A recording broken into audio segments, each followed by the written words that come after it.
কালো আমার খুব প্রিয় রং। স্বাভাবিকভাবেই কৃষ্ণকলি আমার অনেক পছন্দের কবিতা, রবীন্দ্রনাথ ঠাকুর রচিত কৃষ্ণকলি। কৃষ্ণকলি আমি তারেই বলি, কালো তারে বলে গাঁয়ের লোক। মেঘলা দিনে দেখেছিলেম মাঠে কালো মেয়ের কালো হরিণ চোখ।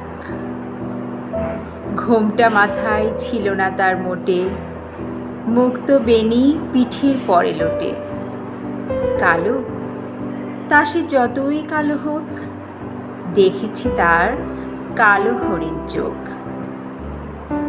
ঘন মেঘে আঁধার হলো দেখে, ডাকতেছিল শ্যামল দুটি গায়ে।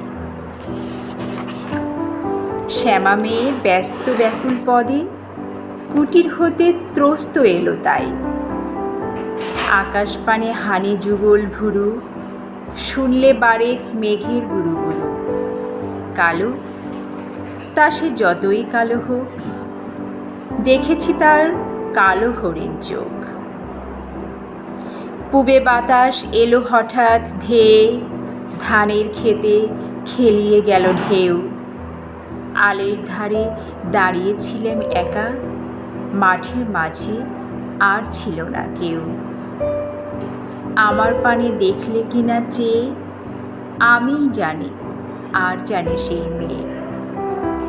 কালো তা সে যতই কালো হোক, দেখেছি তার কালো হরিণ চোখ।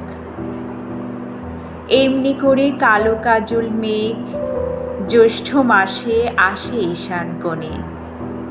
এমনি করে কালো কোমল ছায়া আষাঢ় মাসে নামে তমাল বনে।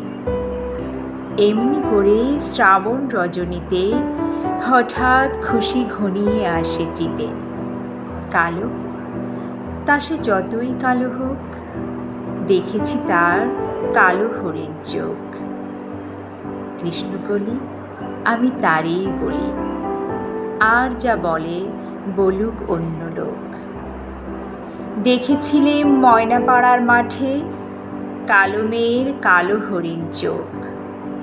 মাথার পরে দেয়নি তুলে বাঁশ, লজ্জা পাবার পায়নি অবকাশ। কালো তা সে যতই কালো হোক, দেখেছি তার কালো হরিণ চোখ।